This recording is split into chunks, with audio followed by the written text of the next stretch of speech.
Hey everybody, welcome back to the Bideo. It's the 24th of November. How you feel about RPGs? I feel Um, pretty good. how you doing, Nick? I'm doing great. How about you, Noah? I'm doing good. Steve? I'm doing real good today Why? because I'm podcasting with my buddies. Okay, that's a good answer. Yeah. Um, Dan is in the basement, sick with the flu, or I can't think of a funnier disease or sickness right now. So he's not feeling good. He won't be here. That's what I'm getting at. In I lieu mean, of a he's joke, I'll here. tell you the truth. He's technically here, but will not speak on microphones. Because he doesn't want to cough into the mic and sneeze and be gross, I guess. Um, so yeah, this is an episode of the video. This is one that actually showed up on a scheduled time. So what have you been playing, Nick? I'm calling you out. I see the struggles. For the listeners who don't know, I'm trying to take off a shirt and one of my sleeves is stuck. So, okay. I am actually playing some games, Nice. like new games, Ooh, games that came out within the last month. nice. So, Can you name those games? I guess to throw it back a little bit, I don't remember what I had talked about last time or where I'd gotten, but I beat The Last of Us. I don't know if I'd beaten it last time we'd spoken, I don't know if you had either. but I don't finished think you that. did. It was amazing. I'm excited that The Last of Us 2 is probably coming out in the not too distant future. What, I think it's February or March. Something like that. It was supposed to come out this year and it got delayed. But let me ask you, and it's probably still like we shouldn't spoil it for people, but how do you feel about the ending? I was very torn. Like, I don't think it's a spoiler to say that Ellie survives, but the manner in which she does, like, part of you thinks that maybe she shouldn't have, and that's Yeah. what Yeah. I'll say. Yeah, it was. It's a very good game. I really liked it. I liked the ending a lot. Not a lot of games end on like kind of a note of uncertainty or like, all right, I guess I just have to decide how I feel about this. Like there's not any like wrap up and like the story doesn't get tied into a bow cleanly in a way that it typically would. Yeah, it's very much lots of gray. Yeah, lots of gray. I also, besides that, I played Sayonara Wild Hearts. Good. Yes. I was just working from home one day, and I didn't want to be working, so I turned my PlayStation on and I bought it off the PSN. Played through it. It was really good. I like a quarter of the way through, I was like, I want to put on my like nicer headphones while That's I the way play to do this, because like I thought the game was great, but like it's generally not my genre. So like I know some of you guys were like life-changing experience, but I didn't quite have that Yeah. strong of a feeling towards it. But I really liked the narrative, the story, the way they told the story was really cool, and the visual style was really. It kind of reminded me of Persona in a lot of ways. Yeah, With the tarot cards and the solid colors and yeah, and like the masks and stuff. and just like a lot of really exaggerated animation and stuff like that. Specifically Yeah. thinking of like Persona 5. And that was like the most recent game I've played where it was like so heavily stylized. Yep. So, but I mean that's a good connection to make. So, so I played and beat that. I only played through it like the one time, so I'm sure I'll go back and play it again at some point. I only got like silver, so I didn't do that great on a lot of the maps I don't or a lot think of the levels. you would have, but did you unlock any of the like tarot The Zodiac challenges, the riddles. Zodiac things? I don't think so. Okay. Did you see that at all? Yeah, you in the start menu. Yeah. Those are fun. The fun riddles to solve. Yep. Mm-hmm. Yeah, I guess I don't know much about. Are they like still the same kind of levels or? Well, it's the same levels, but they just give you like a very brief 2-line riddle, and you have to figure out what they mean in terms of how you unlock it. So it'll be like kind of a cryptic answer, and then you doing something in the game will unlock that award. So it could be purposefully having to play really bad. It could be having to play perfectly on a level multiple times in a row. Sometimes it's like weird abstract stuff that is like not outside the game, but like sort of like meta actions that you would be taking rather than specific actions in a level. So yeah, I don't even know what they unlock, if anything, but they were just like a little fun extra cherry on top in terms of like, if I'm not in the mood to grind for medals, I'll just go think about the Zodiac riddles for a little while. They are what the trophies are tied to. Oh, okay. Like each one is worth a trophy, I played it on Switch, so if you want to get that platinum, you're gonna need to solve them riddles. Wow. I've only gotten one platinum ever. I might go back at some point and do that. You probably will. It's hard to leave that game for too long. Yeah. So those are the 2 games I've beaten recently. Oh no, I also beat Link's Awakening. Ooh. I talked about that last time that I was playing it, but I finished that up. I didn't do the optional like DX dungeon, the color dungeon. So I don't know. I might go back at some point and do that, but I feel like you wanted to do it before you beat it. Yeah, so you played through the whole game without doing the color dungeon? Yep. Okay. I didn't find it till the end. Okay. Are you aware of what the color dungeon unlocks? No. Do you want to know? Sure. When you beat it, you get to choose a new color tunic, which will either, if you choose the blue tunic, cut the damage you take by half, or if you choose the red tunic, it'll double your attack damage by 2. Also, it like gives you a permanent acorn or like triangle thing. So, okay. Doing it after the end of the game, while will be fun to do the dungeon, you will not reap the rewards of solving the dungeon. But it is kind of hard to find now that you mention it. If I didn't know to look for it because I did it as a kid, I can see someone not getting there easily. I forget what the actual clue was to get to it. I don't know if I like finally got far enough to where Elvira in the booth was like, "Hey, you should go." Or no, there's a book that you have to, I think, charge off of the top, or is it just one of the ones that's sitting there? It might be one of the ones that's sitting there because the other book might be for the final secret area. for the final dungeon. Yeah, they're both like arrows. Yep. Yeah, I probably won't go do that. It'll be good to know if I replay it at some point.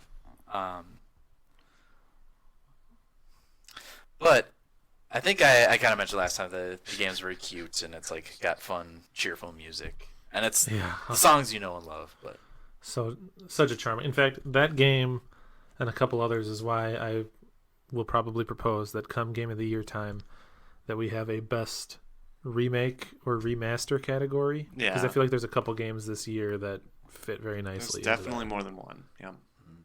I guess my only gripe, it's not a real gripe, but very much like Metroid, The Return of Samus, it was just kind of easy.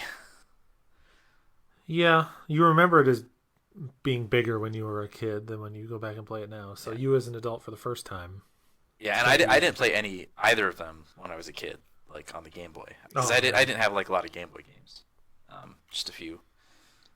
So that they give you lots of hints, and none of the puzzles are that hard. Yeah. Which is fine. They're kids' games, kind of. Yeah, they're not designed to be brutally difficult, but still, even if you're not having to think that hard, it's like enough to keep your brain churning to keep you entertained. Yeah, there was one dungeon with the one with the 4 pillars. Yes. And that one, like, I wouldn't say it was necessarily hard, but it was the one where it was like just big enough to where my mind didn't wrap around all the rooms. where like I had to be like, oh man, I gotta look at my map because I'm kind of lost, or like a lot of these rooms look the same, and it had like one of the puzzle elements where you had to turn switches on and off that determined like which paths you could go, and so like that one took me a while to actually like get through all of it. In my memory of that game before the remake came out, that dungeon is why in my head I would have said Link's Awakening is a pretty hard Zelda game by Zelda standards, because I remember that particular dungeon being kind of tricky. But in replaying it, it wasn't that bad. It's like it's kind of a lot, but also there's sort of just like one path to get it to each of the pillars, and so you can't do a lot wrong. It just takes a little while to figure out what doing it right means. But it's trickier than like Dodongo's Cavern. Yeah, and I like forgot that the map existed, and so finally, like I was like 80% of the way through, and I was like, where the hell do I go? And I was like, oh yeah, there's a map. I can see like what rooms I haven't been to, or what rooms still have treasure chests that I didn't solve the puzzle for. So after that, it was like easy to narrow down what to do. So that was Zelda. I'm not gonna say a lot about it, but I bought Shield, Pokemon Shield, and I'm not very far. I haven't gotten like my first badge or anything yet. Started with Grookey. So far, it seems good. I'm hoping that I've gotten like most of the talking out of the way, or the game's kind of opening up just to let me go on my adventure. Because that was kind of my gripe with Sun. Yeah, didn't get very far in Sun. You pretty much have that is the strength of this game, is that it is not nearly as dialogue heavy.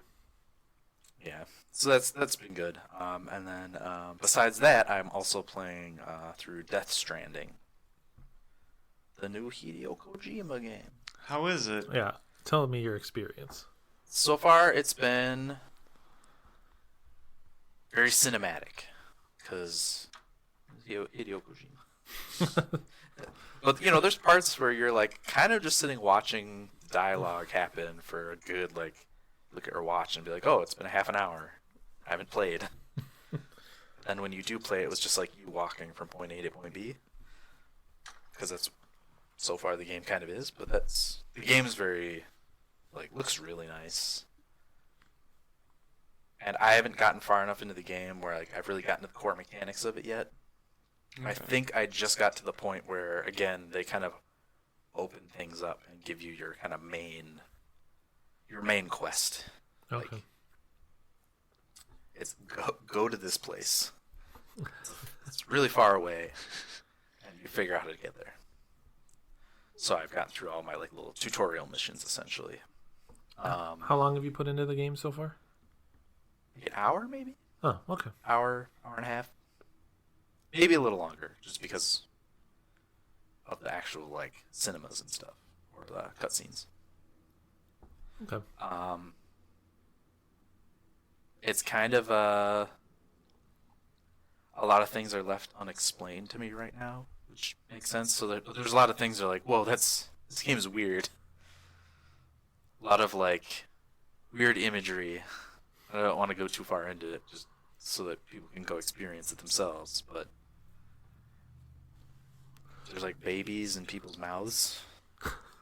Did you watch any of the trailers for Death Stranding? I'm going in basically blind. Okay. I saw a couple like meme type things. Like I know that when you're like sitting on your bed and you zoom in on his junk, too many times he punches you and flips you off. That's the extent of what you know. So I did that a couple times, made sure it still worked. Just making sure the game's functional. Yeah. Tweaking the graphics on level 2. Make sure my Norman Reedus does what he does. Guillermo del Toro is in there as a character. Are you aware that Conan O'Brien is in that game? Is he? Mm-hmm. You will come across Conan O'Brien. Yeah, I haven't yet. I don't think so. Yeah. So far I would recommend it. Like especially if you are generally a Metal Gear Solid like fan. I want to play it, and I am a Metal Gear Solid fan. But Metal Gear Solid 5 has me less enthusiastic about Metal Gear Solid than Hideo Kojima. How did you feel about like the engine that the game was running on? That was good. The gameplay in 5 was fun. It just I felt like you ended up doing the same thing a lot over and over, so it got kind of boring. And then the further you got in, the more annoying I thought it was. And I feel like the characters, like Quiet and stuff, wasn't as compelling as like the previous teams of supervillains in the like first 3 Metal Gear Solid games. So I just feel like it was getting like weirder and more abstract away from what I wanted. But Death Stranding is so weird that I feel like I can't not play it. It's too intriguing. New IP and everything. Yeah, and it's just like him completely off the rails. Just like, go ahead, man. Do all your crazy Kojima stuff.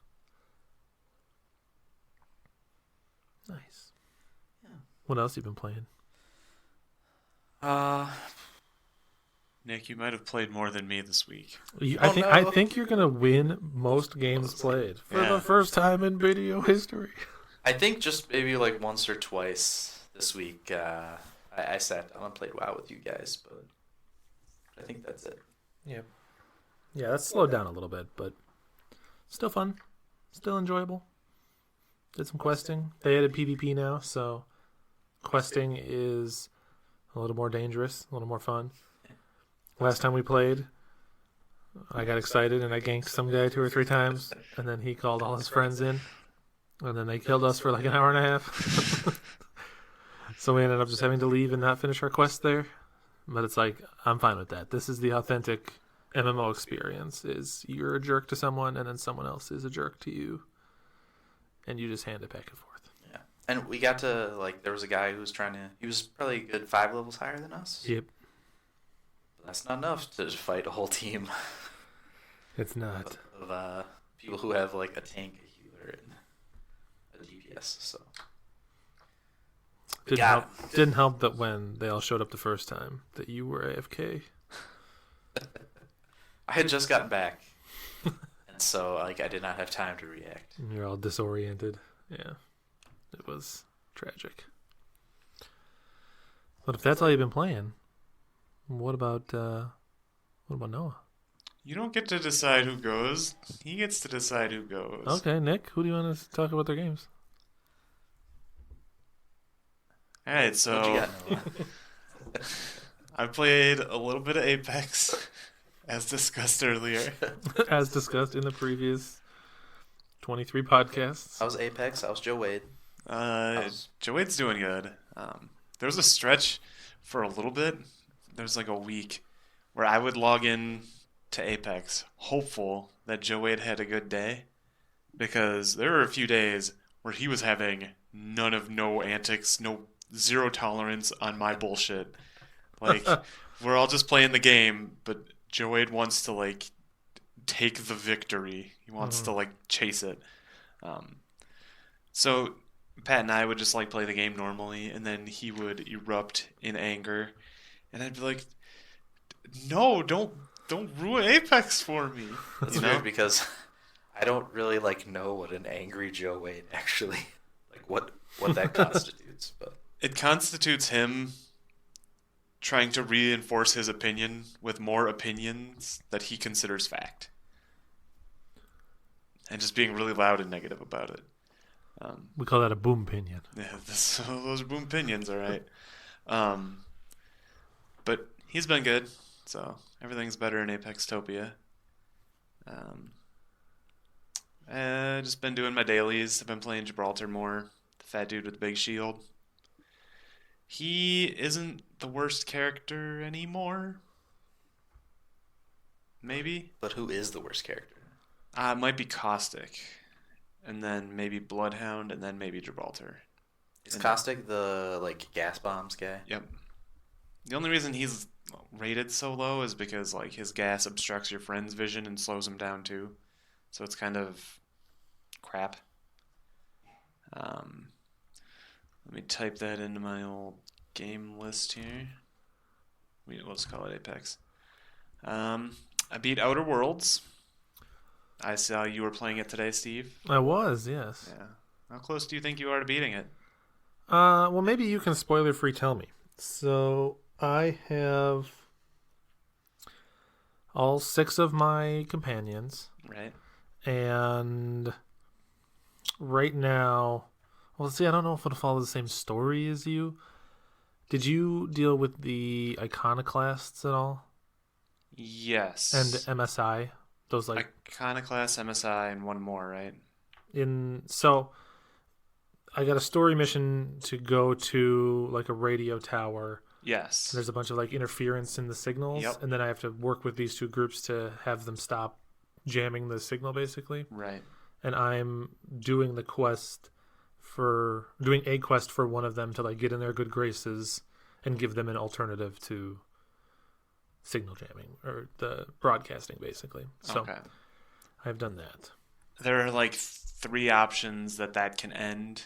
Yeah, Not like the Edgewater where there's essentially like 2. yeah. Um, After that, you do like a few other quests, and then boom, it throws you into the last hurrah, and it's Okay. really weird.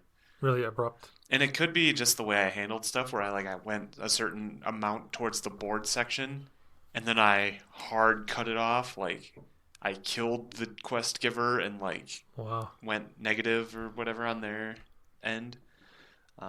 So that could have like cut out some quests for me that I maybe could have done. Okay. Um, but for me, it was like super abrupt and like I did not see the end being that soon, I guess. Do you know what level you beat the game at? 30 ish. Okay. I think I'm 22 right now. Okay. Yeah. And I've done most of the side quests. I didn't even do most of the side quests. I did half ish. I'm not sure. I did all the companion quests, which are the most important ones. Um, I've yeah, completed 1 companion quest. the one that matters. No, because the one that matters, I have to go to a place that I haven't been to before. Byzantium or something. Okay. And I don't think I have the coordinates for that place yet. What's interesting is if you take the board approach, you get that like immediately. Oh, really? It's like in Edgewater, you get that. Oh, Yeah, wow. you get like a special landing code or something. Um, or no, it's right after Edgewater, I think. But yeah, I beat Outer Worlds. Pretty good. Not sure where that's going to fall on my list of top 10, but I can expect it to at least probably be there. It's probably in the top 10 somewhere.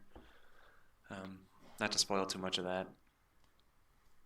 Another game I have played, and we're going to talk about this one, is Outer Wilds, which is Yes. not Outer Worlds. It's the game where you play like an alien dude and you explore little bits of your solar system in order to unlock clues of what happened to the previous ancient super race or whatever. And you're stuck in a time loop and you're trying to get out of the time loop, so you're just trying to discover all the mysteries and figure out what's going on. Steve, what'd you think of Outer Wilds? I love Outer Wilds. Outer Wilds is like one of my favorite games that I've played in a very, very long time. I think it is very smart, and I don't think there are any other games like it. I am finding it hard to pick up Outer Wilds again. Because you don't like it? I I generally don't like those types of games. This is the most interactive one by far. But generally I'm thinking like Dear Esther Gone Home or whatever, where you're piecing together different bits of information from different areas or whatever in order to figure out what happened. Um, but this one's got like space and stuff, and you actually move in a ship, and there's oxygen and jetpacks, and like different ways to maneuver around stuff and stuff like that. But dude, I don't know if I just don't have the right information, but I feel like I'm not discovering anything like outside of a couple of really cool moments I've had, like where you get warped through the black hole. Mm-hmm. Um, I I don't know. I'm not. I don't want to push. I don't care to push forward. I say Wow. it's. I don't know. The last like thing I learned, and I learned this by already just like exploring that area anyway. they're like, oh, there's an anglerfish fossil in this cave or whatever, and I don't know what to do. I shot my mini scout little thing in there, and I took some photos, and all I learned is that the anglerfish is an anglerfish. Like, it's got a light bulb on its head. Um, and so there are those in dark brittle. Sorry if I'm spoiling way too much for anybody. But that didn't give me any hints to anything. Like, you go into dark brittle, and there's a bunch of lights, and Dark bramble. they're all white. What have I been saying? Dark brittle. Oh, that's because the You're other one's combining brittle hollow. hollow and Yeah. dark bramble. Yeah. So dark bramble, you go into dark bramble, and there's like a big fog, and you see the white lights. Mm-hmm. So my brain is like, hey, that fossil had white lights. Let's go to that red light. So you go to the red light, and you can actually make it there. But if you go to the white ones, the fish eat you. But then you get there, and you can't make it to the next red light because the white fish are too close. And I don't know what I was supposed to learn from that cave. Because when I look in that cave with the fossil, there's also like a written thing by the Nomai, which are the ancient aliens or whatever. Mm-hmm. But I can't read that. I don't know how to read that. I mean, I'll tell you, for that very particular thing, you discovering it the way you discovered it is just telling you, hey, there's this fossil and this information down in there, but you'll have to come in another way to actually read that Nomai thing. Like, there's more for you to learn in that particular thing. What you saw is basically the tease to, like, get you intrigued so that later you can try to find a way to rediscover it or come from another way. Okay. So yeah, I feel like stuff I'm learning isn't teaching me enough, or I'm learning it incorrectly, or I'm just lost and am learning stuff in a weird order, because I haven't learned anything. Like, I just know that these things exist here. But nothing has actually taught me, like, how to get past ghost matter, or where to enter things in order to learn the actually more valuable information. So it's really hard for me to be intrigued, I guess. Does the game, like, log somewhere The when information you learn I learned. something important? Yes, but another issue I have with that game is when you reset the time loop, the stuff you read doesn't stay orange or gray. It goes back to blue. So if you forgot where you, forgot where you were or whatever, and you're like, oh, look, a new thing to learn, and then you read it, and it's like, oh, it's this thing I already knew. what version are you playing? PS4. I wonder if that's a PS4 thing, because I played it on Xbox One and I don't remember that particular issue of, like, things going unread after you've read them. Okay. Or maybe I just had it in my mind more. So there's that. There's the fact that it takes so long to get to the planet you're trying to get to. Autopilot works fine, I guess, but I don't know, sometimes controlling the ship gets really wonky, especially with all the gravity, and I'm sure that's like I'm supposed to like about it, like, oh, weird gravity on weird planets. I mean, if I'm going to defend anything about that game, I won't necessarily defend the controls. Like, Okay. it is kind of goofy. Thank you for being on my side for the controls. I want to finish it to see what the big deal is, because everyone loves it, but it's just hard for me to be motivated to play it. Especially because, like, you wake up and then you have to get in your ship, get on your stuff, and then fly to whichever planet you want to go to. Make sure you actually land on that planet, don't explode. And then try and find new information or whatever in order to learn something. I feel like I don't know enough, and I don't know how to learn enough. I'm trying to think of a way to help, like, kickstart things. Have you been trying to find the other members of the crew and talking to them? Yep. Usually they'll have, like, something to tell you about, like, hey, I was thinking about going to explore this place, or blah, blah, blah, blah, blah, blah, blah. And, like, there's one, the dude in, I forget what it is. It might be Brittle Hollow. It's whatever the black hole planet is. Brittle Hollow. Yeah, the dude's like, yeah, man, go check out the Hanging Gardens or the Hanging City or whatever it is. And so I did that, and I learned some stuff, but I'm not. Again, I feel like there's nothing to learn to push me somewhere. I just learned stuff about the planet. Like, oh, we launched this escape pod or this satellite or whatever, and then I'm like, okay, what am I supposed to do about that? Am I supposed to try and land on the satellite or stop it? But I can't stop it because when I wake up, it shoots. What am I supposed to do? If I walk backwards, does the time loop go in reverse and I get more time? Oh, that's funny. So that's just like I don't know, my stance on it.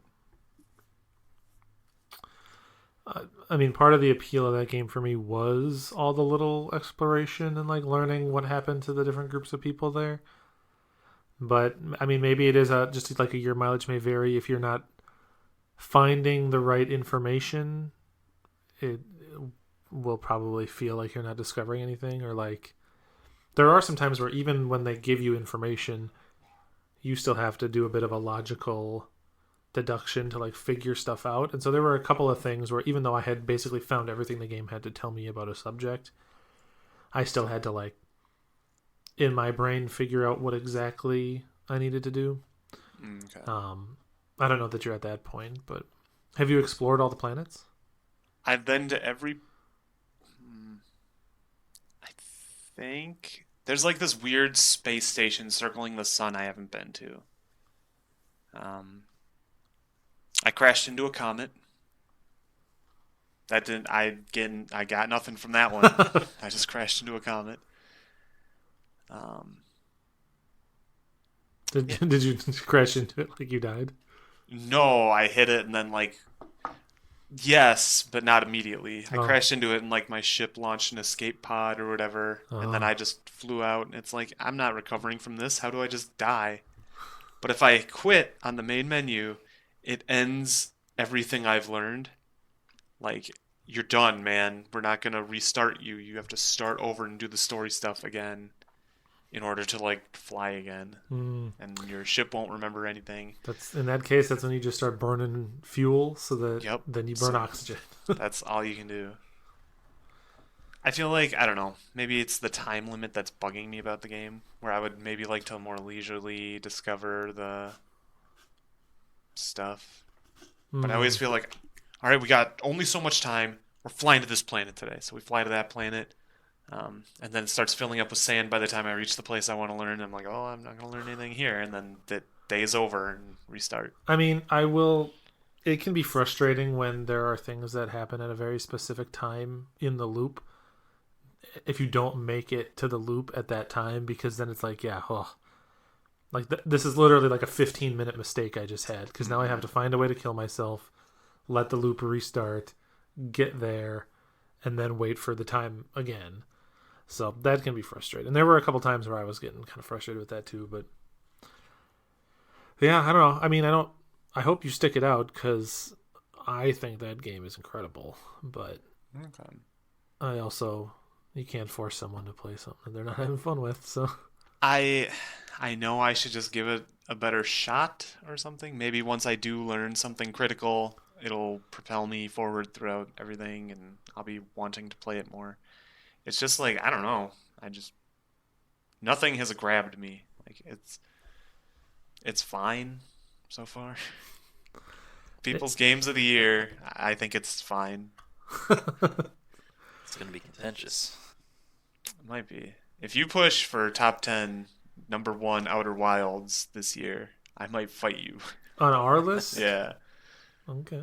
On your personal list, whatever. You can put that garbage right at the top. But garbage? Me, it'll be in the middle. In the middle? Somewhere in the middle. Like a 5 or a 6 or something. Like it's... Like, I know... Will it be on your list? It might be on my list, yeah. Okay. The way you've been talking about it right now is, I would not have thought it would show up on your list. It sounds like you're saying that you like this game as much as, like, Devil May Cry 2. Or I like this way more than Devil May Cry 2, okay. alright? It's just...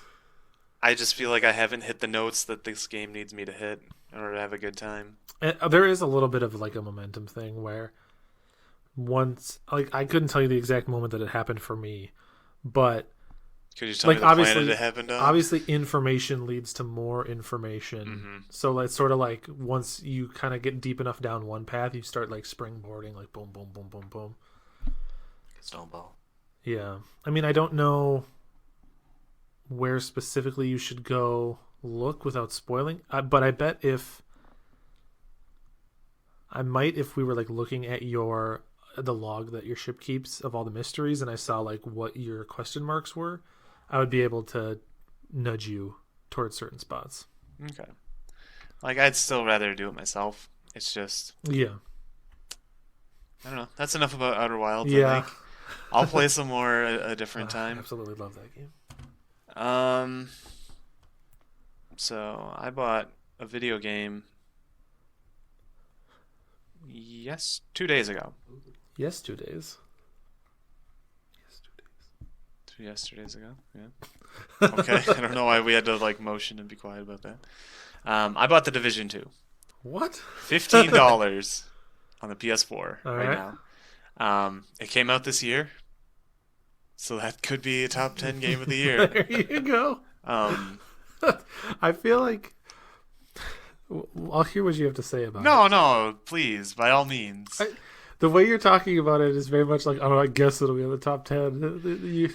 It sounds like you're adding things to the top 10, to your top 10, where you're like, I don't know, bottom 5 slots, who cares? Just shovel any games into the bottom that you can. No. So I heard good and bad things about this, and I like the first one. So like this might be in my top 10, but also I've only Okay. played 3 hours of it, so I can't really say anything to it, you know. That's why I'm not sure if it would or would not be. But this game is really pretty. This game has got good cutscenes. For our viewers who don't know what it is, namely me, Okay. what is the Division 2? Well, we have listeners, not viewers, Nick. For I one know. thing. We have a YouTube.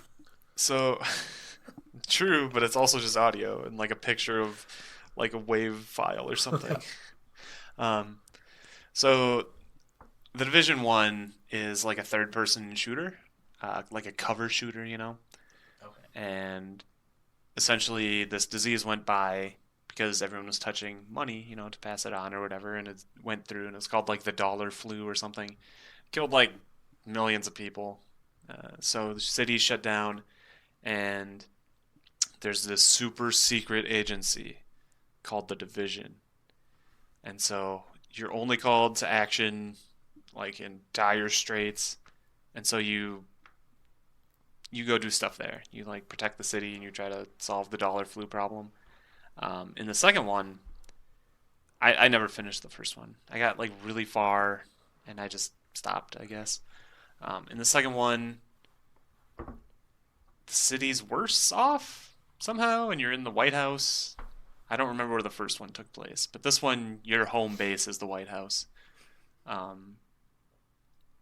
And they give you like tools and stuff. You get like a couple of skills, and you can choose from like 8 skills. And they say like how good they are in solo play, how good they are in co-op, and I forget what the third bar is, but it's just like how good they are.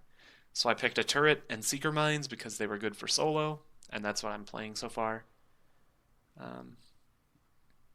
Game's a lot of fun. Like, I've been enjoying it. People say that the enemies are bullet sponges, but part of that is, I don't know, not too bad.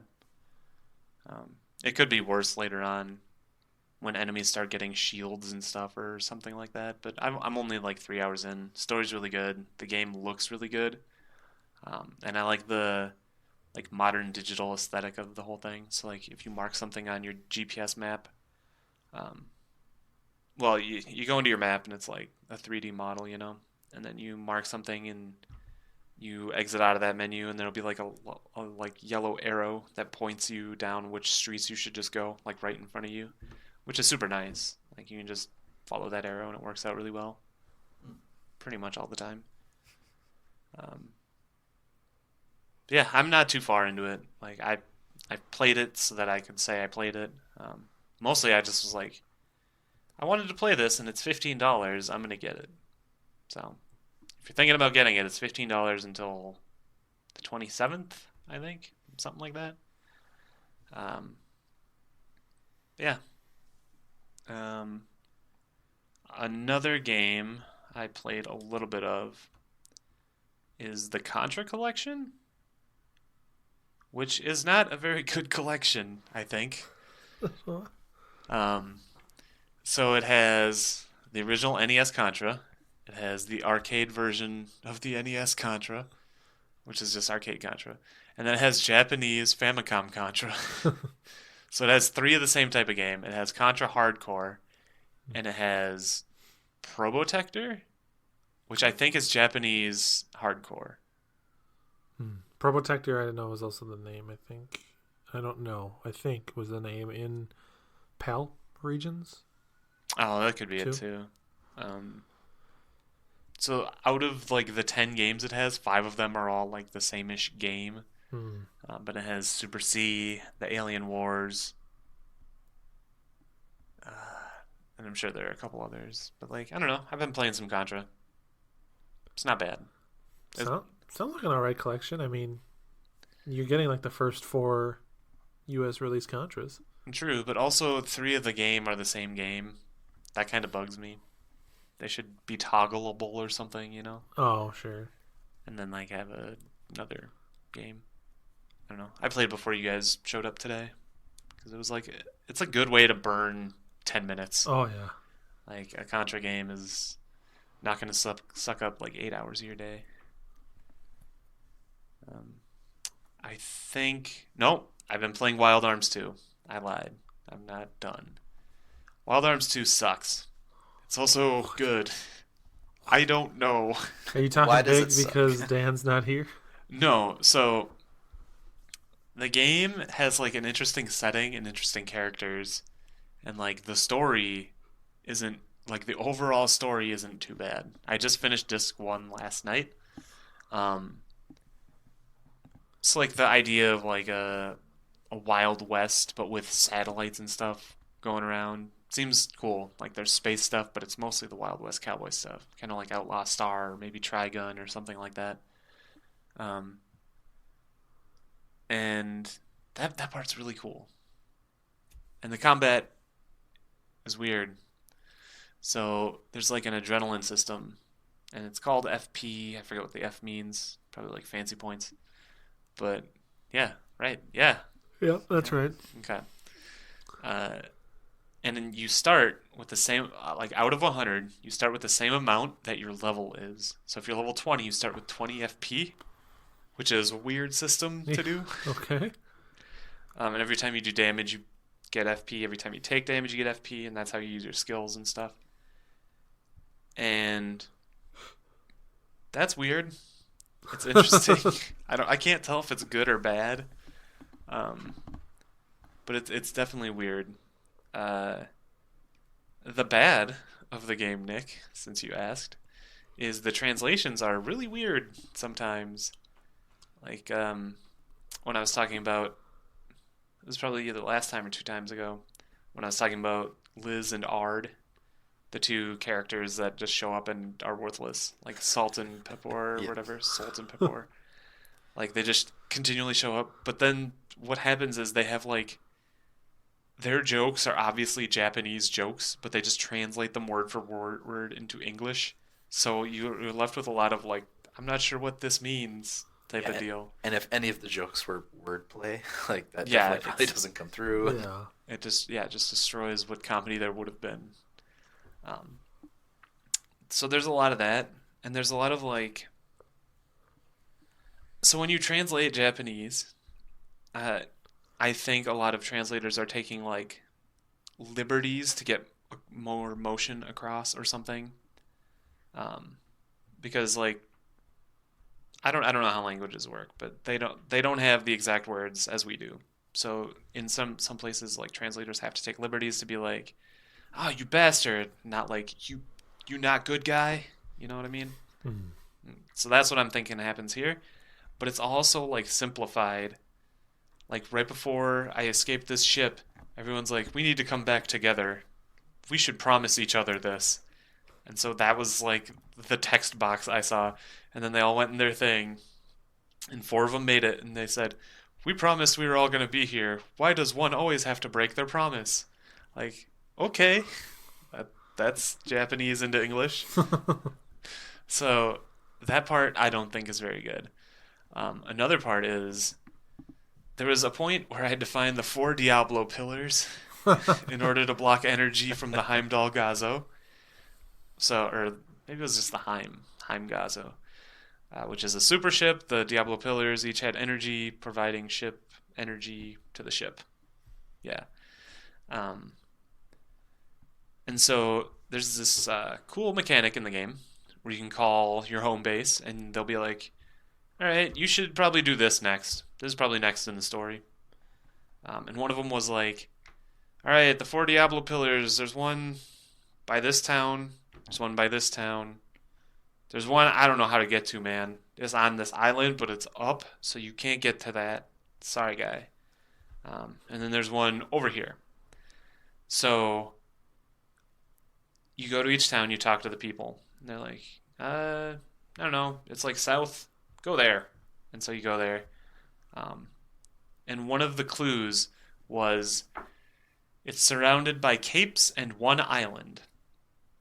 Turns out it was like the Bermuda Triangle. It was 2 islands and 1 cape. I know I read it correctly. Don't think I didn't.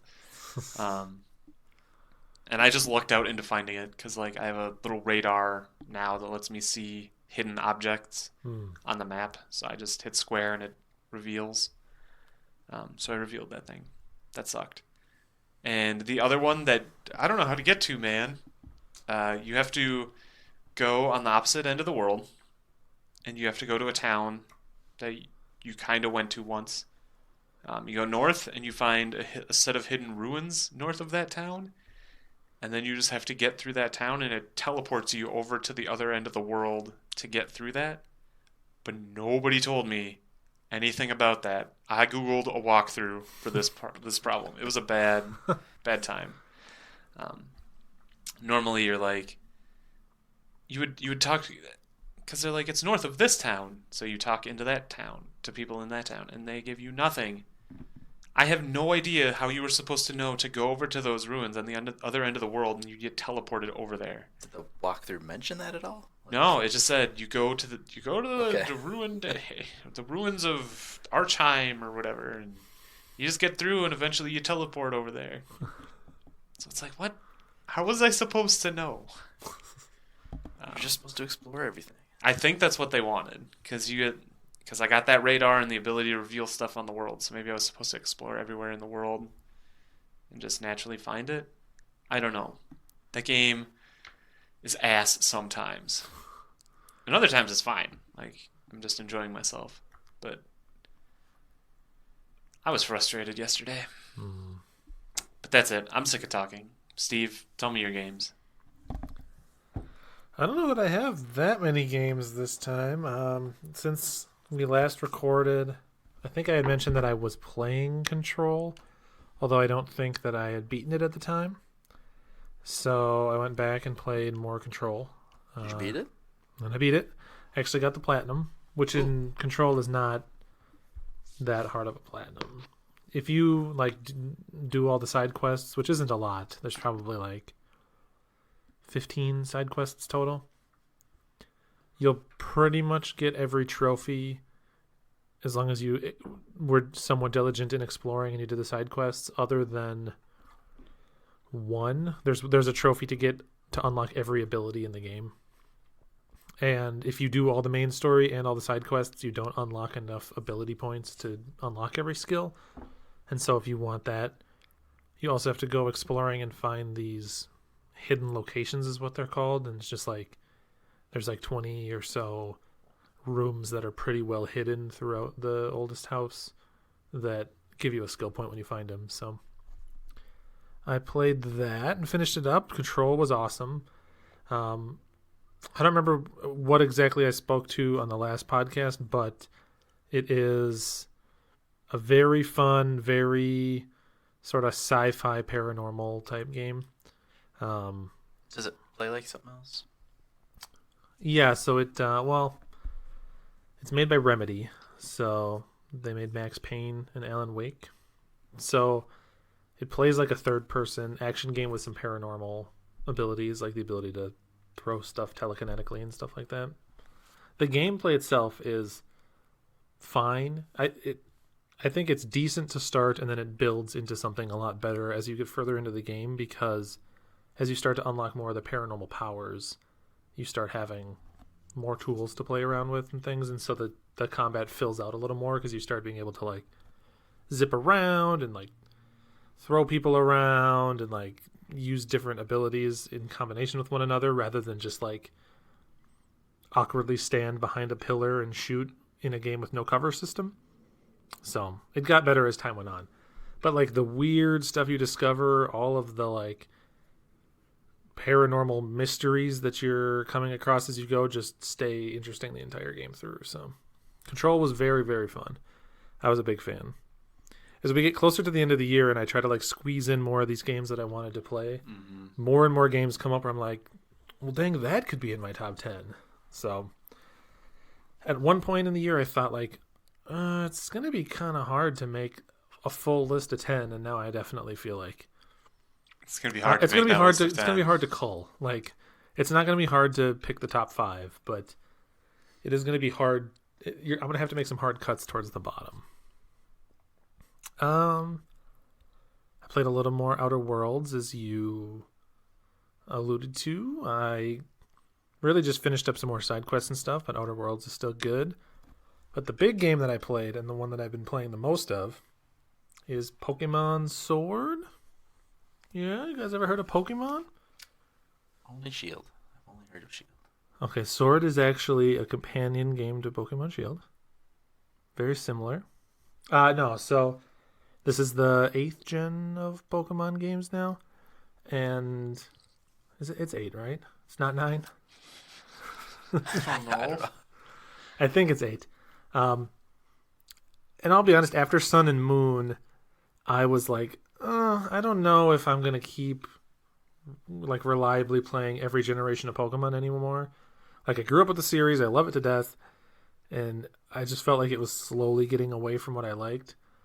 But Sword and Shield like came back in very strong. I feel like this is probably the best generation since Black and White.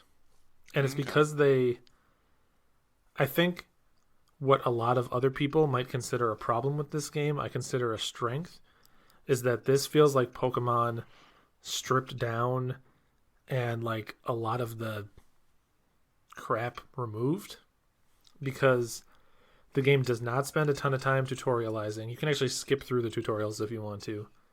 The game doesn't spend a ton of time on dialogue. There's a little bit, it's a little talking heavy at the beginning of the game, but then once you start like getting going, you don't even like that. There's just momentum. Like, you rarely ever get stopped to talk to people. The story doesn't get in your way very often.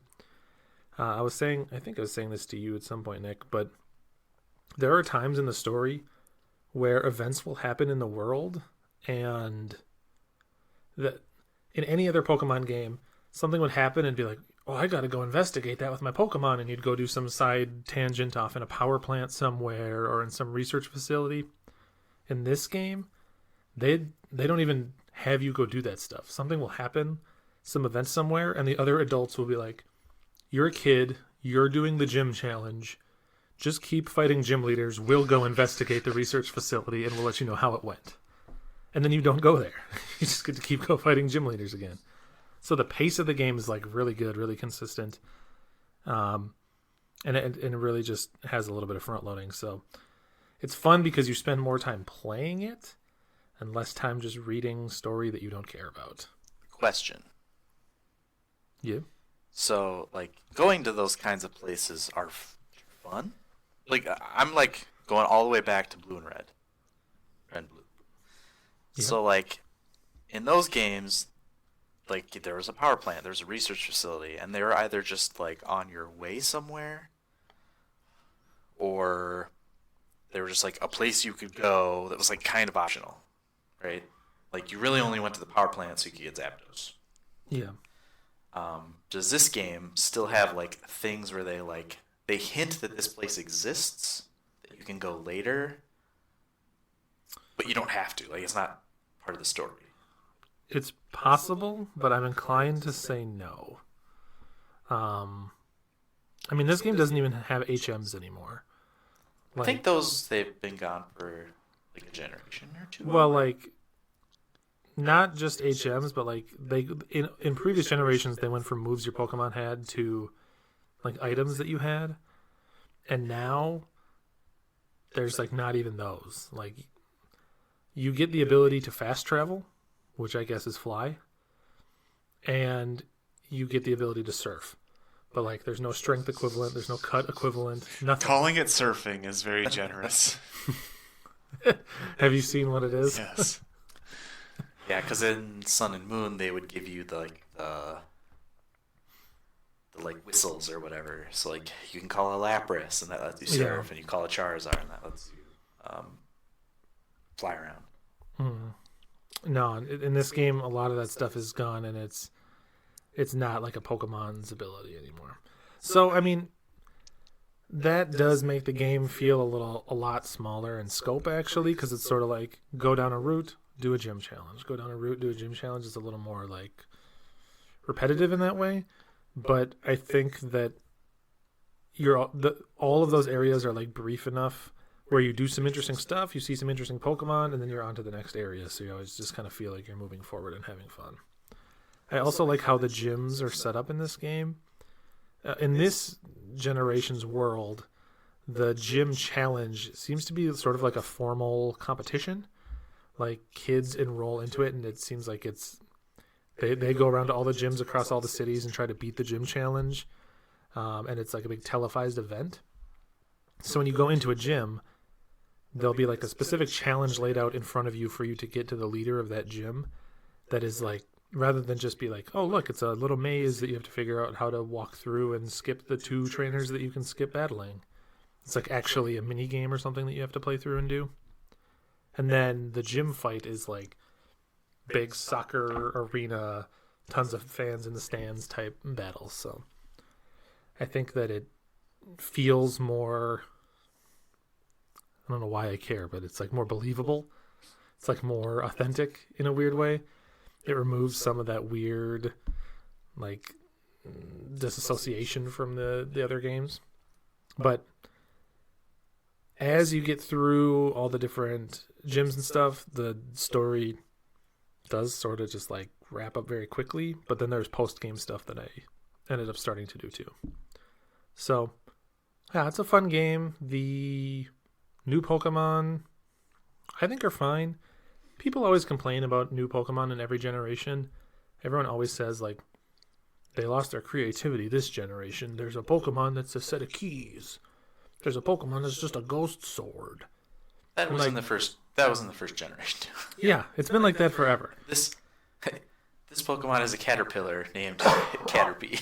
Yeah. Like, the difference is that they hadn't used all the animals yet. So when they had a Pokemon named Horsea that is a seahorse, or Ponyta that is a pony, you didn't realize that it was equally dumb. So, and I like a lot of the new Pokemon. There's some interesting ones. Funny story for you, Noah. So I started naming all of my Pokemon after fast food restaurants. Nice. So I had there's an apple Pokemon, I named him Culver, and I had a guy named Panera and everything. But the game gives you the ability to move Pokemon in and out of your boxes without going to a PC. Mm-hmm. So anywhere in the world you can just swap them. And because of that, I was swapping guys in and out. And so I named a Pokemon, forgot I named it that. So I named a second Pokemon the same thing.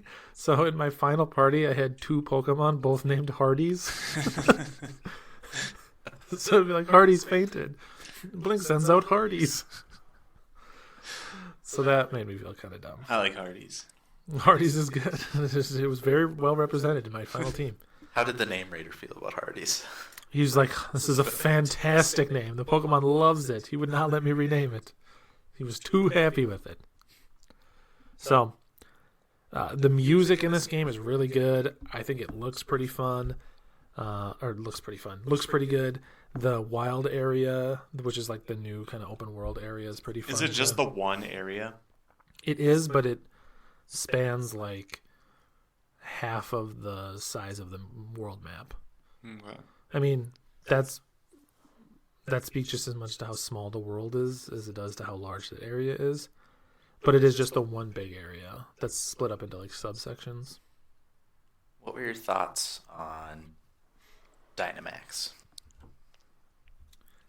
I did not mind Dynamaxing. I have gone on the record as saying that previous generations, Mega Evolutions and Z moves and stuff are all dumb and not fun because it's like, let me press the super powerful button and then I'm just more powerful than a regular Pokemon and everything's the same and it's kind of boring.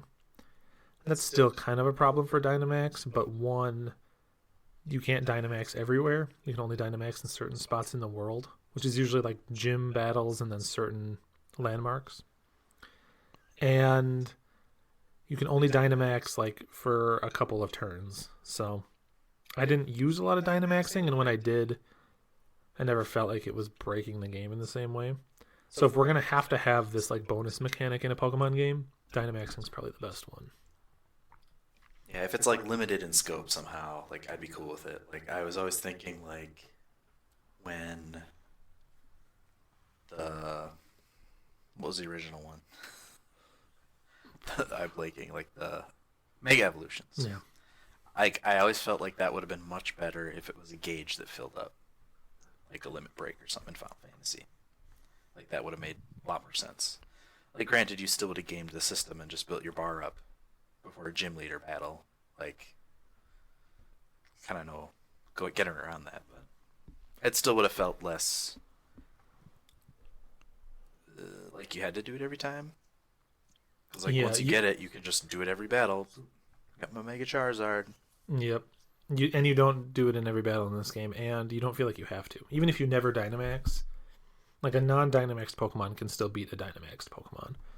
So I did it sometimes. Sometimes I was too lazy to do it. But it is, I think it's better than Z moves and Mega Evolutions. So, yeah, I was surprised to enjoy a new Pokemon game as much as I did because I really thought like, well, it might be finally time to check out of Pokemon. But nope, I'm back. I liked it. So I will play the next generation and hope that they improve on this one a little bit. So, no, have you played it or did you just see some people playing it? Like, see Dan play? I mostly just saw Dan play it. And I saw him play really early on in like Route 2 and 3. And I was like, all these new Pokemon look so good. I like all these new Pokemon. Except Choodle. Not the best looking Pokemon. he's ugly. Is that turtle? Yeah. This is one of the few Pokemon games where I abandoned my starter. Because I picked Sobble, who's adorable, but his final evolution is so dumb. It's so ugly. And I happened to Wonder Trade into a Score Bunny, and I ended up just switching to a different starter than the one I actually started with. I have stopped using starters since Black and White. I think that was the last time I used starters. Like, I deposit them as soon as I can. They're always going to be like the super strongest, and everyone's always going to be using them, so I just want to use a team of stuff I catch. In this game, they are like true starters in that they don't ever get a second type. They end as fire, water, or grass. And there's so many interesting type combinations in the new game. You can get like bug fire, dark fairy, ghost dragon. So like I wanted to use the cool, unique typings. Mm-hmm. And that was sort of how I ended up picking my final team. I had a bug ice. That was pretty good. Based on what I've seen Dan play, maybe he just didn't see a lot of new Pokemon, but it felt like there was not a lot of the new ones. Well, I think there's about 100 or so new Pokemon out of 400 in the dex, so I saw a decent amount of new ones. Okay. Maybe he just didn't. I don't know. It depends on where you are. If he's running around in the wild area that seems might like it had only a lot be of old Pokemon. I don't know if there are any new ones in the wild area. There might be. But it is predominantly old Pokemon. The new ones might be mostly around on the routes. So, You might have just seen all the old ones, but I mean, there was enough new Pokemon for me to feel like I had a choice of how to build a team of all new Pokemon, like I always do. So, yeah, Pokemon Sword and Shield, pretty good, pretty awesome Pokemon game. Big fan. Okay. And I think that's all I've really been playing. Control and Pokemon, that's it? Oh, you played Outer Worlds. A little Outer Worlds, yeah. I've been playing some WoW Classic, but there's not much to speak of there. I mean, we did. I think this was since the last time we recorded. Ended up going to Up Down, which is the local barcade here. I think that was between the two recording sessions. It was. Because it was last weekend. Oh yeah. So I ended up playing some arcade games there. We all did. Played some Operation. Was it Thunderbolt? Which is not great. No, it ain't. Especially not because the machine was like busted in really weird ways that were hard to explain. Played some Tetris, played some Arkanoid, all kinds of arcade games. So that was fun, but not much to speak of there. Very busy, lots of people. I think that does it, Noah. So what else we got going on? Do you want to pick one of those questions? Yeah, so we wanted to give a little bit of extra here for you, and so we got some questions from a friend of the show, Leah. And one of them we thought would be an interesting topic of discussion here to round out the episode. And so she asks, what do you think about co-op or multiplayer play modes in games? Do you think they should be more common, and do you like them? Talking about multiple types of co-op or multiplayer, for example, Borderlands or Man of Medan. Your thoughts? So I love co-op games. Like, I wish more games had co-op in them. From what I understand of Luigi's Mansion, Gooigi is a really good form of co-op. I never did the co-op, but you can do co-op, I know. Essentially, you just have Gooigi out at all times, and you both control it. That'd be fun. That does seem fun. Usually what happens with co-op is somehow they, like, gimp the campaign a bit to make a two-player deal happen. And I don't that just feels like what it's been the last few years is like I imagine like my greatest time of co-op being like Halo. Yep. I'm playing with my friend and we'd just be split screen and we just play the game and it's fun. It's co-op. Mm-hmm. But now it seems like it's always like an afterthought or it's not introduced properly in any sort of way. So it never feels like I should play a game co-op. I should just play it solo. Yeah, and like the one game that I think I've even played co-op was built to be co-op because it was a way out. Yep. It's like it's difficult, I think, because like if I'm playing a single player game, in a lot of ways I don't want them to waste their budget and time on like crappy. Like if they're not going to do a good job, like Don't do it they at don't all. have the budget for it or the time. Like just don't waste your time. Make these single player better. But it's I'm sure obviously the developers don't really have a choice ultimately when it comes to those decisions. But or there'll be instances where the game. I'm going to use like Call of Duty World War II as an example, where the multiplayer was normal Call of Duty multiplayer, I would say. And the campaign was just really bland. I didn't even finish it. Like, it didn't. Just a short shooter campaign, and I couldn't stomach it. But so like it was kind of the opposite, where they like single player is probably kind of an afterthought. Yeah.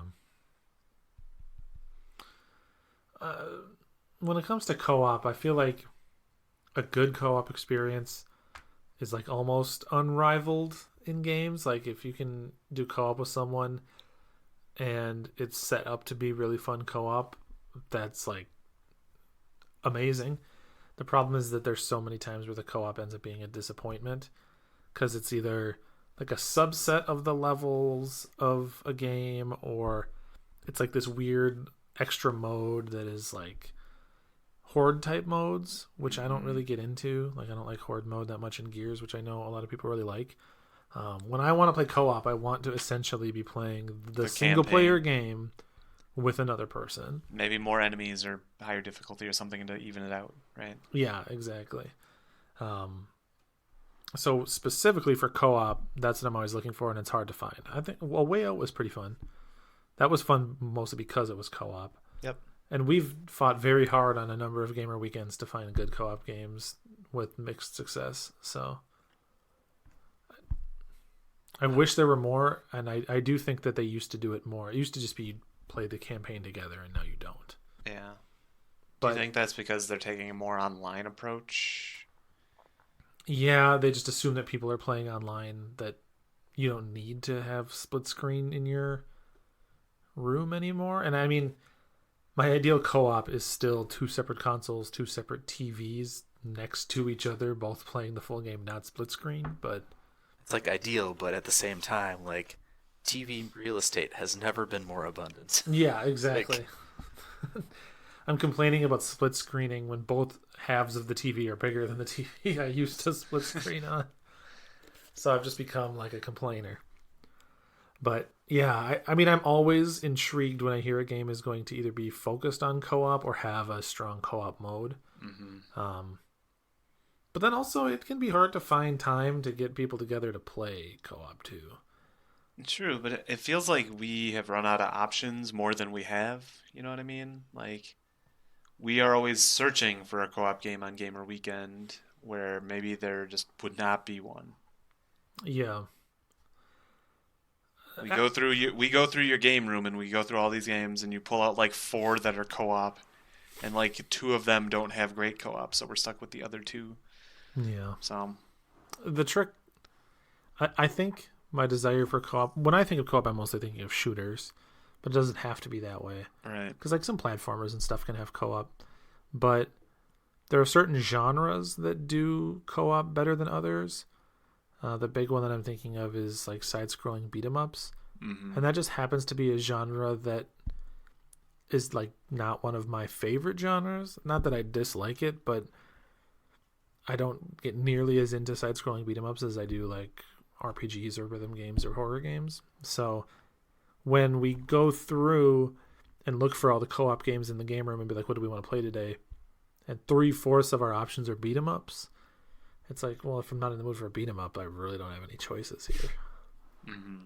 So I think that's what happened last time we went through all your games. It was, we pulled out like 4 or 5 beat 'em ups. yeah, but then we ended up playing Toe Jam and Earl, which was surprisingly weird and awesome co-op. So That was good co-op. I had a lot of fun with that. I like stuff anytime where I have like free will in co-op, where I can decide to do something while you're doing something else. Like, and not like we're just trying to solve a puzzle together, but like you can be like, this interests me, and then you go off that way, and I'll be like, this interests me, and I'll go off this way, and eventually like we'll meet or something. Just like we're working together, but we are also our own people, not just us working for the goal. Mm.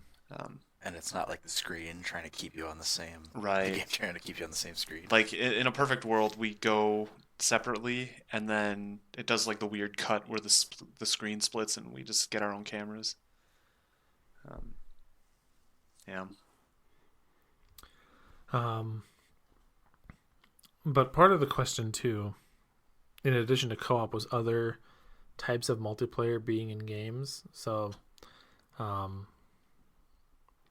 I think when we've been talking about co-op, we've been talking about older co-op. There is newer co-op too, which is like Borderlands, Destiny, like these type of like modern schlooters. You join a team, you join your friends, and then you just play. Yeah, you join a fire squad, but it's like a live game. Yeah, so that sort of blurs the line between co-op and like an MMO. Mm-hmm. And I think that type of game becoming so prevalent is also part of why modern games don't have a lot of co-op, because it's like they're going to put all their resources into this live service game that you play with your friends, or they're going to put all this time and resource into a really honed in single player experience. Mm-hmm. They don't pack them both together anymore. But I do like in games other types of multiplayer that are like asymmetrical multiplayer type things. So Leah mentioned Man of Medan, which sort of had co-op multiplayer, just like a pass the controller around situation. Mm-hmm. And even though that's really basic, I think that's really fun. I like stuff like that can get people involved, even if really it's just trading single player experiences. Like, I felt like when I had the controller, I held the responsibility of that person, so it felt really cool. Yeah. And so passing the controller was really cool that way.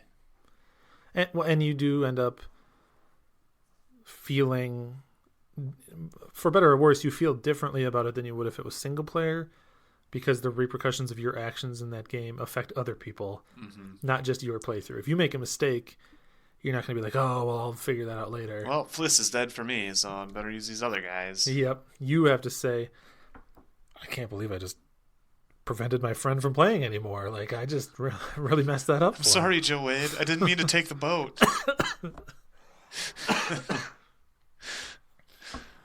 And there are other... I like things like that. Or, did you ever play Pac-Man Versus? No. So that's more of a multiplayer game, but it's asymmetrical too, where you played it. One person played on the TV. It was a GameCube game. One person played on the TV, and then everybody else played on the Game Boy link cables. And the person on the TV, the main person on the TV, couldn't see, I think, all the ghosts. I forget exactly how it worked, but they had less information or different information than the people playing on the Game Boy Advances plugged in. And so they could try to work together to get Pac-Man or something where Pac-Man doesn't necessarily know where they always are and things like that. And there are modes in Luigi's Mansion games that are similar to that too. There's some Mario Party games like that. And dude, Nintendo World or Nintendo Universe or whatever it was. The one where you got the Wii U pad and you had to chase down the hide and seekers. That was so good. That was good. That was a lot of fun.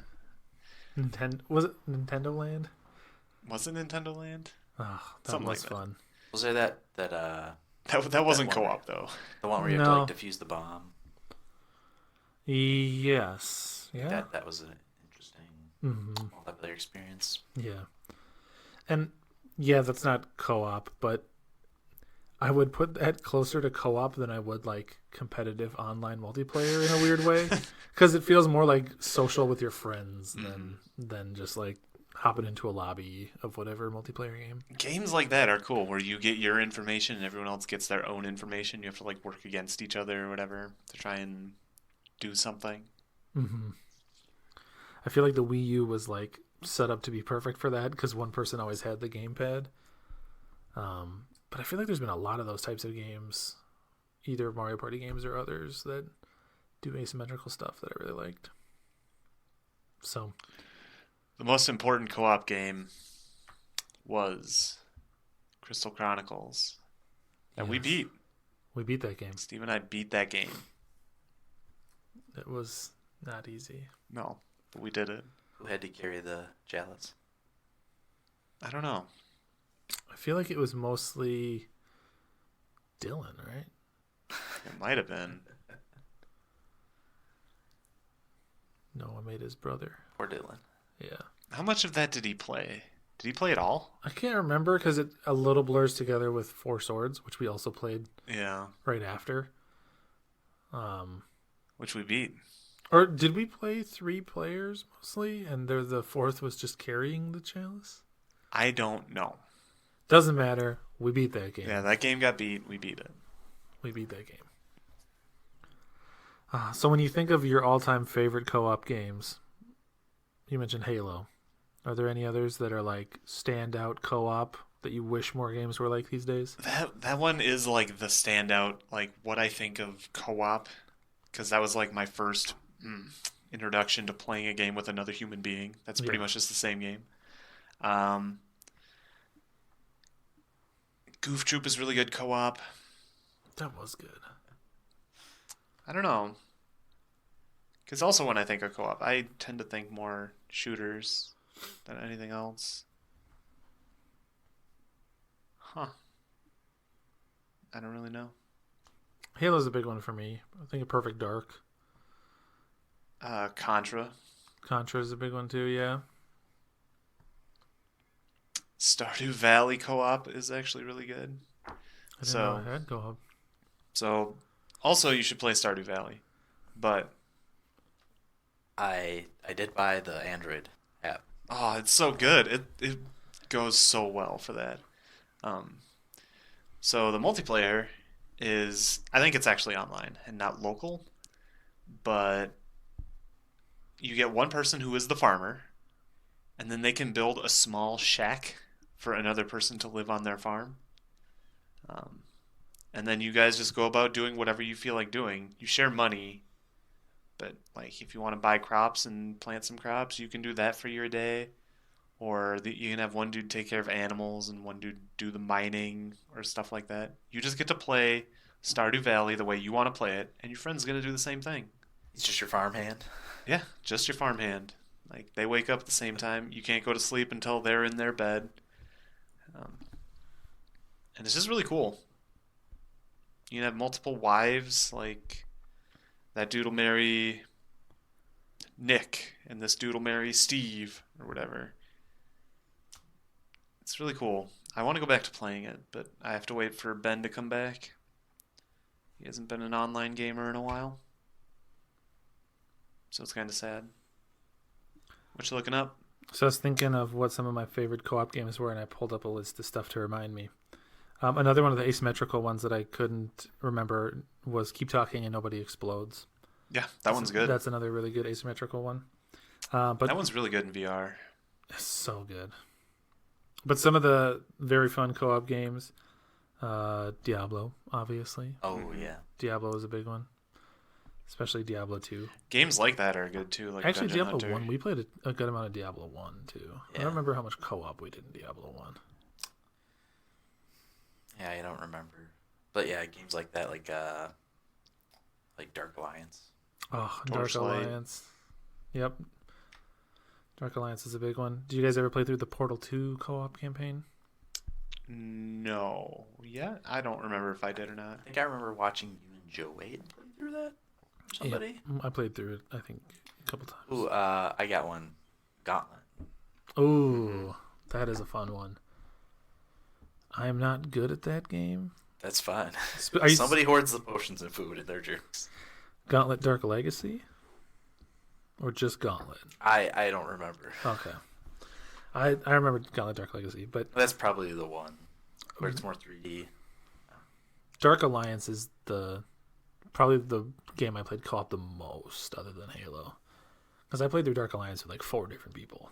I used to play that game all the time. Left 4 Dead. Big fans of Left 4 Dead in the room? I like Left 4 Dead co-op, and I also like it PvP. I liked it more PvP. I also liked it more PvP. Yeah, but co-op was fun.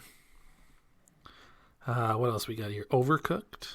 Oh, I was thinking of that. That was when we played that last. That was really fun. Yeah, Overcooked. Because there's great. There's both in that one, right? Where you could play it like PvP or team versus team. I don't remember. I mostly just remember the co-op. Okay. Craziness. Because I thought you played online against people. And it Oh was... yeah.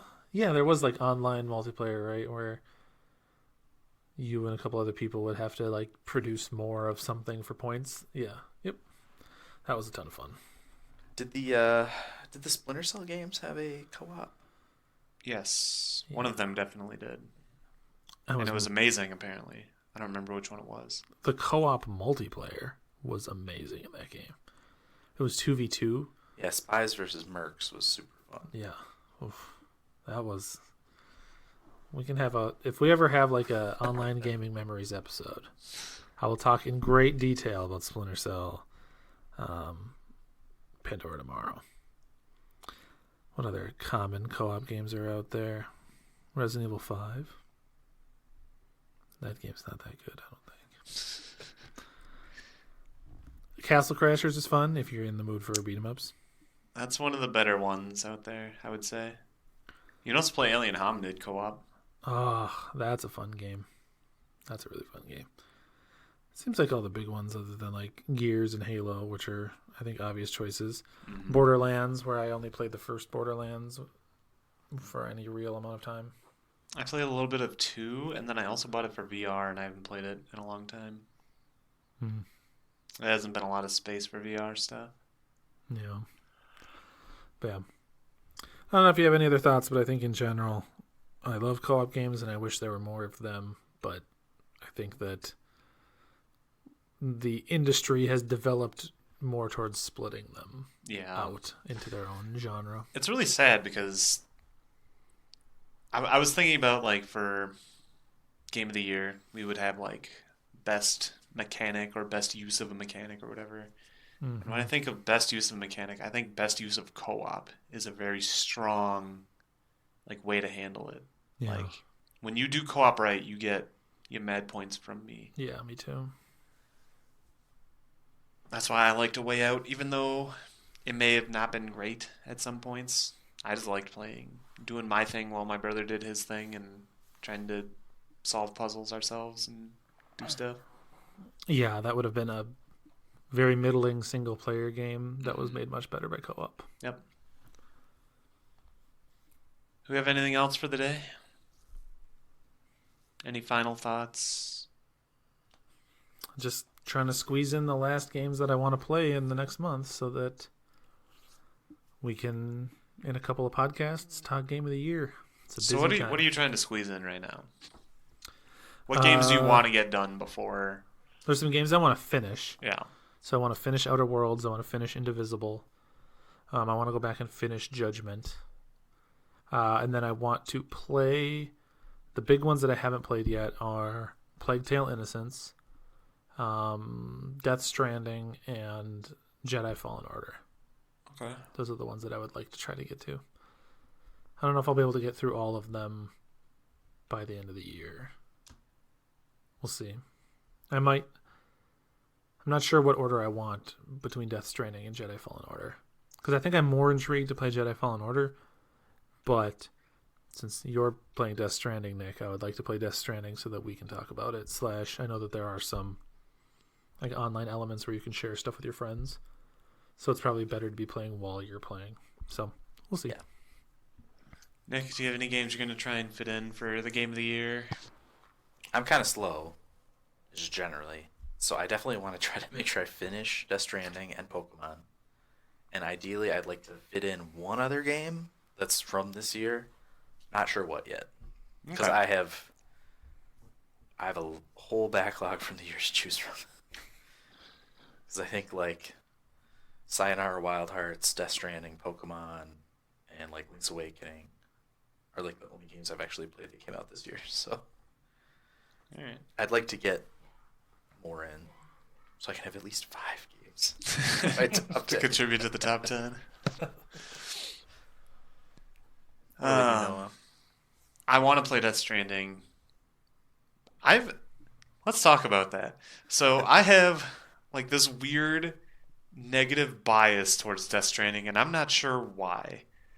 I think it's because I didn't want it to be good, so I didn't have to worry about playing it, which might be a real thing.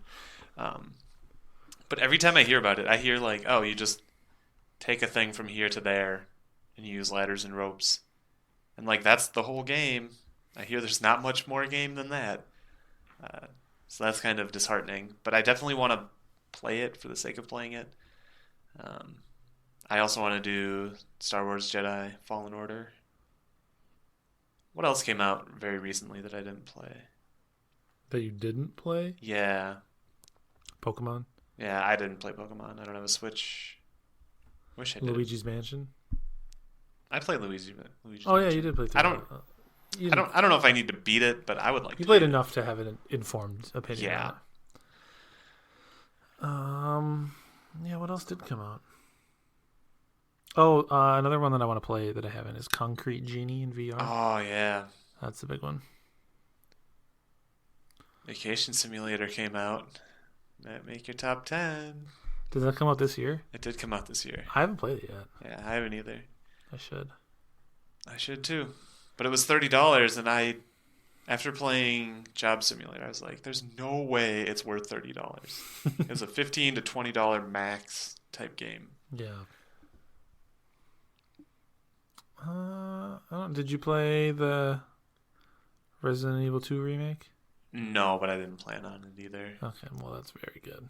I hear it's good. What else came out this year? we'll find out more In a as month. time goes on. Yeah. I mean, I don't know what came out recently that you haven't played, but All right. Do you want to pick a topic for next podcast? yeah, what are you thinking? I'm thinking you have a list in front of you that you Uh, could pick and choose. All right. Yeah, because I think now that we're back, we're gonna need actual topics again. Yeah, we'll start introducing more than just a catch-up episode of all the games we've been playing, and then a 2-month gap, and then a huge catch-up episode. All right, so I'll let the group choose. We got two options here. We can either go with how much does combat versus story matter to you, especially in games like The Outer Worlds? Or what do you think of the trend of immediately over-leveling in games due to them giving you a bunch of support? Wait, those were the questions. Those were not the list of topics from that document. Oh, you want to go with one of those? Yeah, I'd like a real topic for real big Oh, boys. God. Well, we have some questions on deck for next one, too. What about game series that have really let us down? I don't want to bring that kind of negativity to the video. All right. We can go with Yeah. memories of gaming in the last decade. God, that's the obvious one to pick because we're about to hit 2020. Feels like we'd have a gaming memories of the decade episode, and then we'll have a game of the year 2019 episode, and then probably after that a game of the decade episode. The one game of the decade, or what? I imagine that we'll probably. I would like to put together a list, but I don't know how big the list would be. Top 10, top 20, or whatever. Wait, so next week you wanted what? So next week, like, what are our standout memories from gaming in the last decade? Okay. Which I think would include some games, but also includes the systems, like what things we were really into, how our tastes have changed over the course of the decade. And then game of the year. Then game of the year Games of the 2019. year, and then games of the decade. Yeah. So it's memories and then games. Okay. Does that sound good? Yeah, I would have to actually find like all the games I've played and like I don't even remember the last 10 years. It's all been a blur. I moved up here and like started a job. That was just a few months ago. Yeah, it was just a few months ago. It's interesting that, well, this is a teaser for next episode, but it's interesting that only 10 years later, I definitely find myself very nostalgic for gaming 10 years ago. Dude, like the Xbox and the 360 are becoming like retro consoles now. I know. We're getting old. The 64 is definitely a retro console, which I still don't think. The PS2 original Xbox era is always the like cutoff in my mind. But Because like, it felt like such a big advancement, so it seems pretty recent. yeah, but I mean the PS5 is going to come out next year, and then the PS2 will be 3 consoles ago. Like the same gap of time would be like from the PS2 back to no PlayStations, No. well before PlayStation was ever an idea. It won't be that long before they release the PlayStation 2 Classic.